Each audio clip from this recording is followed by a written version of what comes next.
Hello and welcome into Stanford Stadium alongside Anthony Piganelli. I'm Chris Brooklier.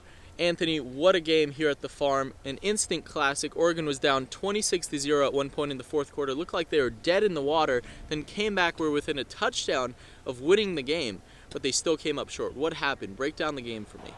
Well, Chris, Oregon came off to a very slow and sluggish start, much like they did against UCLA, except this time the difference was they just couldn't bounce back from it. Stanford went on long scoring drives and put up a good amount of points on the board before Oregon could do anything. By that time in the fourth quarter, when they put their first points on the board, it was just too late to come back. And it's hard to get a rhythm on offense like Oregon so needs when you don't have the ball. And even when Oregon did have the ball in the first half, they had 3 drives in the red zone, didn't score on any of them. So here's what Oregon players and coaches had to say about tonight's loss and their lack of execution. Our guys competed, no question. Just our first 7 possessions, we turned the ball over inside the 5. We don't get a fourth down inside the 5, and then we fumbled wherever Marks was, I don't know, 25, 30-ish. If we turn, a couple of those into touchdowns, it's a completely different game. We get the ball in the end zone within like a minute usually in our drives, and like I said, when we don't get the ball enough, we can't do that often if you don't have many possessions. So obviously that's what kind of held us down tonight. So Anthony, do you think the Ducks' struggles on offense had to do with Stanford changing their game plan, or was it just a lack of execution by the Ducks' offense? I think it was a combination of both things, Chris. Obviously, we're not going to give any discredit to Stanford. They came in with a very solid game plan to stop Oregon's offense on defense. And on offense, it was clear from the very get-go that they were going to run the ball, whether it be with 5, 6, 7, at times even 9 offensive linemen in the game, really pounding the ball on this much smaller Oregon front 7, controlling the clock and putting points on the board. And on the other side, I thought Oregon executed very poorly in this game, and that's something you cannot do against a top 5 opponent.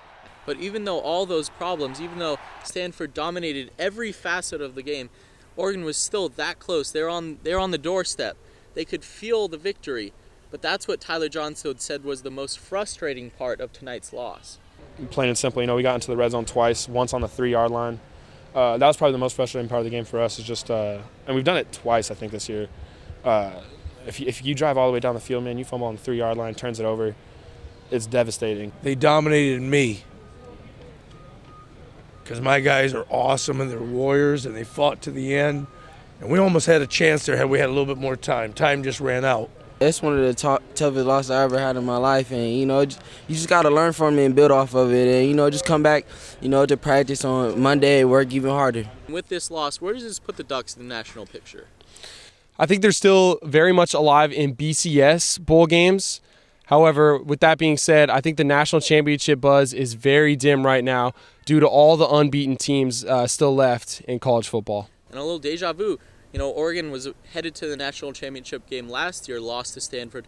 This year, same result. The Ducks were almost a shoo-in to play in Pasadena in the Rose Bowl, either in the national championship game or in the Rose Bowl. Now, those dreams are pretty much crushed. None of those are probably going to happen, and it's questionable whether the Ducks will even make it to a BCS bowl game with all the undefeated teams in college football. We'll have to monitor that as the season continues. For Anthony Piganelli, I'm Chris Brooklier. Back to you.